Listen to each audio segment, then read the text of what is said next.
ওম নমো ভগবতে বাসুদেবায়। জয় শ্রীকৃষ্ণ। রাধে রাধে। পৌষ মাসে এক মুঠো চাল আপনার বাড়ির এই স্থানে রেখে দিন। আপনার জীবনে কখনোই অর্থের অভাব হবে না। খুবই গুরুত্বপূর্ণ প্রসঙ্গ, প্রত্যেকের জানা অতি আবশ্যক। নমস্কার, আমি দীপা। প্রত্যেককে স্বাগত জানাই রায়কিশোরী দীপা অর্থাৎ সনাতন ধর্মীয় তথ্যমূলক চ্যানেলে। আমি সর্বদাই চেষ্টা করি সনাতন ধর্মের সকল গুরুত্বপূর্ণ বিষয় আপনাদের সাথে শেয়ার করতে। আসুন না, কিছুক্ষণ সময় ধৈর্য ধরে আজকের ভিডিওটি সম্পূর্ণ সবাই একসঙ্গে শ্রবণ করি। আশা করছি আপনি উপকৃত এবং সমৃদ্ধ হবেন। ভালো লেগে থাকলে অবশ্যই একটি লাইক করবেন। কমেন্টে জয় মা লক্ষ্মী দেবীর জয় অথবা আপনার গুরুদেবের নামটি লিখে যাবার জন্য অনুরোধ জানাচ্ছি। আর আপনি যদি চ্যানেলের নতুন হয়ে থাকেন তো চ্যানেলটি সাবস্ক্রাইব করে পাশে থাকার নোটিফিকেশন বেল বাটনটি অবশ্যই অন করে দিন। তাহলে চলুন শুরু করি আজকের এই ভিডিওটি। আচ্ছা, জীবনে কে না চায় সুখে শান্তিতে সমৃদ্ধিতে বসবাস করতে, কিন্তু আমরা তো সকলেই জানি যে টাকা পয়সা ছাড়া সেটা কখনোই সম্ভব নয়। তো চলছে পৌষ মাস অর্থাৎ মা লক্ষ্মীর মাস। এই মাসে বাড়ির এই স্থানে যদি এক মুঠো চাল রেখে দেন, জীবনেও বুঝতে পারবেন না অর্থের অভাব। ঠিক তেমনি পরিবারে প্রত্যেকে সুখে শান্তিতে থাকবে, জীবন হয়ে উঠবে অর্থে সমৃদ্ধিতে ভরপুর। জীবনে যদি আর্থিক সমস্যা থেকে থাকে তবে এই বিশেষ উপায়টি করতে পারেন। নিঃসন্দেহে জীবনে সুখের রদবদল ঘটাতে বেশি সময় লাগবে না। বিশ্বাসের সহিত এই উপায়টি একবার করেই দেখুন, নিশ্চিত সুফল পাবেন। তাই বিস্তারিত জানুন কোন সেই কাজ, কিভাবে করবেন। আবারও বলছি, ভিডিওটি স্কিপ করবেন না, শুরু থেকে শেষ অবধি দেখুন, নতুবা মূল্যবান কথাটি বাদ পড়ে যেতে পারে। সনাতন ধর্মে বছরে যে দ্বাদশ মাসের মধ্যে একটা অন্যতম মাস হচ্ছে পৌষ মাস। প্রতিটি মাসের তো একটা নিজস্ব গুরুত্ব আর মাহাত্ম্য রয়েছে। হিন্দু ক্যালেন্ডার অনুসারে এটি হচ্ছে 10তম মাস। এই মাসে দেবী লক্ষ্মীর মাস বলা হয় এই মাসটিকে। এই মাসে লক্ষ্মী পুজো করা অত্যন্তই শুভ। এই মাসে ভগবান বিষ্ণুর সাথে সূর্যের পূজার বিশেষ তাৎপর্য মাহাত্ম্য রয়েছে। এরই সাথে এই মাসটিকে বলা হয় ছোট পিতৃপক্ষ। তাই এই মাসে পিণ্ডদান করা, শ্রাদ্ধ তর্পণ করা অত্যন্ত শুভ বলে মনে করা হয়।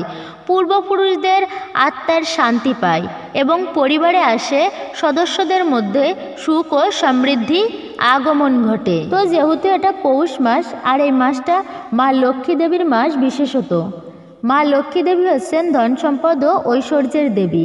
আপনারা এটা সবাই জানেন। মা লক্ষ্মী যেমন আমাদের অর্থ দেয়, ঠিক তেমনি জীবনে সুখ শান্তি ও ফিরিয়ে নিয়ে আসে। তবে কোনো কাজ শুরু করার আগে সেই কাজের গুরুত্ব তাৎপর্য যদি আমরা না বুঝি, না জানি, তাহলে সেই কাজের প্রতি কোনো গুরুত্ব কিন্তু আসবে না। এখন কথা হচ্ছে, আমাদের জীবনে কেন অর্থের অভাব বা অর্থকষ্ট আসে। তো জ্যোতিষশাস্ত্র মতে যে 9টি গ্রহ রয়েছে অর্থাৎ নবগ্রহ, তার মধ্যে সবথেকে বেশি আমাদের মন পরিচালিত হয়ে থাকে সেটি হচ্ছে চন্দ্র। এই চন্দ্রের নেতিবাচক প্রভাবের কারণেই আমাদের কিন্তু অনেক সময় আর্থিক সমস্যায় ভুগতে হয়। তাই চন্দ্রকে প্রসন্ন করতে হলে প্রাচীন কাল থেকে তো এখনও দৈনন্দিন পর্যন্ত বিভিন্ন টোটকা বা উপায় চলে আসছে। আর আপনি যদি এই সনাতন ধর্মের অর্থাৎ হিন্দু ধর্মের বিভিন্ন টোটকা বা উপাচারের প্রতি বিশ্বাস রেখে থাকেন, তাহলে অবশ্যই আজকের বলা এই কাজটি করতে পারেন। প্রথমেই আপনাদের উদ্দেশ্যে যে বিষয়টি আমি অবগত করব, আর তা হলো, আপনারা কম বেশি সকলেই জানেন যে টাকা দিয়ে যেমন টাকা আনা যায়, ঠিক তেমনি মনে রাখবেন এই চাউল মা লক্ষ্মীর অত্যন্তই প্রিয় একটি জিনিস। তো ধান চাউল হচ্ছে মা লক্ষ্মী দেবীর স্বরূপা, এটা আমরা সবাই জানি, যা মা লক্ষ্মী দেবী আমাদেরকে দুহাত ভরে দান করেন। এই অন্ন খেয়েই আমরা বেঁচে আছি। তাই এই চাউল বাড়ির এই স্থানে রেখে দিলে নিশ্চিত ফল পাবেনই পাবেন। তবে শুধুমাত্র সময়ের অপেক্ষা। জীবনে সুখের ঝড় আসবেই। জীবনে অর্থ টাকা পয়সার অভাব হবে না। প্রথমে যে বিষয়টির কথা বলবো, আপনি 21টি চাউল নেবেন অক্ষত অবস্থায়, অথবা সেই চাউল যেন গোটা থাকে, ভাঙা না হয়। এরপর একটি পরিষ্কার কাপড় নেবেন, তাতে মুড়ে মা লক্ষ্মী দেবীর আসনে রেখে ধূপধুনো দিয়ে পুজো করে তারপর মায়ের আসন থেকে তুলে নিয়ে আপনি আপনার মানিব্যাগে বা পার্সে রেখে দিতে পারেন, অথবা আপনারা যেখানে টাকা পয়সা রাখেন, আলমারি বা ডয়ারে, মানে যেখানে টাকা রাখেন সেখানে রেখে দিতে পারেন। এতে জীবনে আর্থিক উন্নতি ঘটবে, পারিবারিক আয় ও উন্নতি বৃদ্ধি হয়। তাই যদি মা লক্ষ্মী দেবীর প্রতি বিশ্বাস থেকে থাকে, অবশ্যই এটি করতে পারেন। এরই পাশাপাশি সোমবার, এই সোমবার হচ্ছে বাবা ভোলানাথের বার, অর্থাৎ মহাদেবের বার। এই পৌষ মাসের সোমবার দিনগুলোতে বিশেষ কাজ আপনারা করতে পারেন এই চাল দিয়ে। মনে রাখবেন, চাউলে কিন্তু অনেক সুফলের প্রাপ্তি হয়। অসহায় এবং দরিদ্র ব্যক্তিদের যদি দান করতে পারেন, মনে রাখবেন দান কিন্তু পরম ধর্ম। আর এই দিন যদি আমরা মন থেকে এই দান করি, তবে প্রতিদিনেই করতে পারেন, তবে বিশেষ কিছু দিনে দান করতে পারলে তার পুণ্যফল আরও বেশি গুণ লাভ করা যায়। তাই সোমবার দিনে সাদা চাল, দই, চিনি, সাদা পোস্ত, সাদা পয়তা, পরমান্ন, বস্ত্র, এই সমস্ত জিনিসগুলি যদি অসহায় মানুষদের দান করতে পারেন, তাহলে আপনার জীবনে কখনোই অর্থের অভাব থাকবে না। বাবা মহাদেবের আশীর্বাদে এবং যাদের দান করছেন তাদের আশীর্বাদেও আপনার জীবনে অর্থ, সুখ, শান্তির পথ সুগম হবে। এবার সর্বশেষ যে গুরুত্বপূর্ণ বিষয়টি যা জানাবো, আমাদের প্রত্যেকের বাড়িতে মা লক্ষ্মীর ছবি বা মূর্তি থাকে।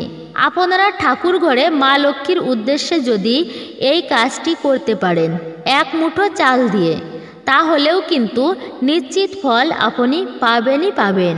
আপনারা একটি ঘটে, অর্থাৎ একটি ঘট পূর্ণ করে চাল ঠাকুর ঘরে বা মা লক্ষ্মীর সামনে বা মা লক্ষ্মীর পাশে যদি রেখে দেন, মা লক্ষ্মীর আশীর্বাদেও কৃপায় আপনার জীবনে কখনো অন্ন, বস্ত্র, অর্থের অভাব হবে না। জীবনে যেমন থাকবে সুখ, সমৃদ্ধি, শান্তি, ঠিক তেমনইভাবে আপনাদের জীবনে মা লক্ষ্মীর আশীর্বাদ, কৃপা যেমন থাকবে, পারিবারিক দিক দিয়ে এগিয়ে যাবেন, অনেক আয় উন্নতি সমস্তটাই বৃদ্ধি পাবে।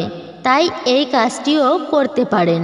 এছাড়াও আপনাদের বা আমাদের বাড়িতে অসহায়, দরিদ্র বা যারা ভিক্ষার্থে আসে, কিন্তু আপনি যদি এই অসহায় মানুষদের চাল দান করার পর সেখান থেকে কিছুটা পরিমাণ চাল যদি আপনার ঘরে রাখতে পারেন, আপনার জীবনে কখনোই অর্থের অভাব হবে না। এক কথায় আপনার অর্থ উপার্জনের চাহিদাও বেড়ে যাবে এবং আপনি নানান দিক থেকে অর্থ উপার্জন করতে পারেন। কিন্তু এবার হয়তো অনেকেই ভাবছেন, আমরা যদি এই উপাচার করি তবে কোন দিন করব। একটার কথা তো আমি আগেই বলে দিয়েছি, সেটা হচ্ছে আপনারা সোমবার দিন করবেন। এরই পাশাপাশি আমি যে আরও দুটি কার্যের কথা জানিয়েছি, একটি হচ্ছে ঘট পরিপূর্ণ করে করতে হবে এবং অপরটি হলো 21টি চাউল কাপড়ে মুড়িয়ে রেখে, অবশ্যই লাল কাপড়ের টুকরোয় চাউলগুলো মুড়িয়ে রাখবেন। এই কার্যটি আপনারা করতে পারেন বৃহস্পতিবার দিনে।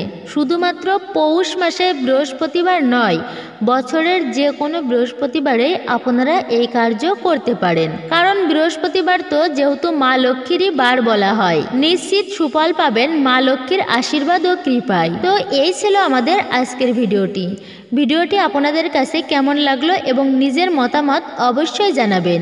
ভালো লেগে থাকলে একটি লাইক কিন্তু অবশ্যই করবেন। কমেন্টে ভক্তি, ভালোবাসা ও শ্রদ্ধার সহিত জয় মা লক্ষ্মী দেবীর জয় অথবা আপনার ইষ্ট দেবতার নামটি একটি বারের জন্য হলেও লিখে জানাবার জন্য অনুরোধ জানাচ্ছি। আর আপনি যদি আমাদের চ্যানেলে এই প্রথমবার ভিডিও দেখছেন, তো বিনীতভাবে অনুরোধ করব চ্যানেলটি সাবস্ক্রাইব করে পাশে থাকার নোটিফিকেশন বেল বাটনটি অবশ্যই অল করে রাখুন। তো সকলে সুস্থ থাকুন, ভালো থাকুন, পরম করুণাময় ঈশ্বরের অশেষ কৃপায়। আবারও আপনাদের সাথে কথা হবে নতুন কোনো ভিডিওর বিষয় নিয়ে, নতুন কোনো প্রসঙ্গ নিয়ে। তো সকলে ভালো থাকবেন।